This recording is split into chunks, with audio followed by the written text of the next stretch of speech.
নিজেদের পালা দেশি মোরগ দিয়ে আজকের রেসিপি হবে। প্রথমে তেল গরম করে নিয়ে এর ভিতরে দিয়ে দিচ্ছি দারচিনি, এলাচ, তেজপাতা এবং দিয়ে দিচ্ছি লবঙ্গ দিয়ে সুন্দরভাবে ভেজে নিচ্ছি। অনেকেই মুরগির মাংস খেতে চান না, কিন্তু দেশি মুরগি বা দেশি মোরগ হলে সেটা একটু পছন্দ করেই খান।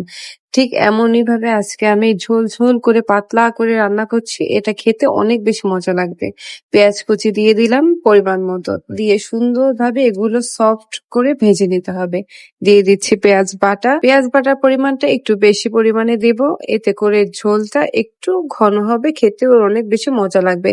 যেহেতু একটু ঝোলের পরিমাণটা বেশি থাকবে, তাই মশলাটাও একটু বাড়িয়ে দিতে হবে। দিয়ে দিচ্ছি একটুখানি রসুন বাটা, দিয়ে সুন্দরভাবে আগে মশলাটা ভেজে নিতে হবে যাতে কাঁচা গন্ধটা না থাকে। একদম দেশি স্টাইলে আজকে রান্না করে দেখাবো আপনাদের। ঝাল ঝাল একদম পাতলা মোরগের ঝোল। দিয়ে দিচ্ছি হলুদের গুঁড়া, মরিচের গুঁড়া, জিরার গুঁড়া এবং দিয়ে দিব স্বাদ মতো লবণ। সবকিছু একসাথে দিয়ে আমি সামান্য পানি দিয়ে সবকিছু ভালোভাবে সময় নিয়ে কষিয়ে নেব। যত সময় নিয়ে ভালোভাবে মশলাটা কষানো হবে, মাংসটা খেতে ঠিক ততটাই মজা লাগবে। এই যে দেখতে পাচ্ছেন একদম মাংস ভাজা ভাজা হয়ে গেছে, তেল উপরে উঠে গিয়েছে। এখন আমি এর ভিতরে দিয়ে দিব আগে থেকে ধুয়ে পরিষ্কার করে রাখা মুরগির মাংসটা।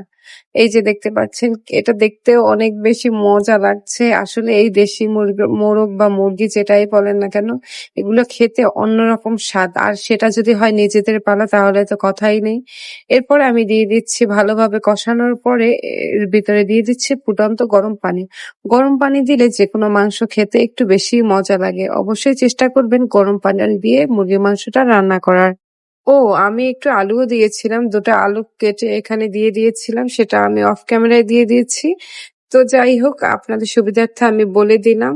তারপরে আস্তে আস্তে যখন পানিটা টেনে আসবে, এরকম ঝোল ঝোল এরকম সুন্দরভাবে সবকিছু সিদ্ধ হয়ে যাবে, লাস্টে দিয়ে দিচ্ছি টালা জিরার গুঁড়া। ব্যাস, রান্না শেষ। খুবই সিম্পল।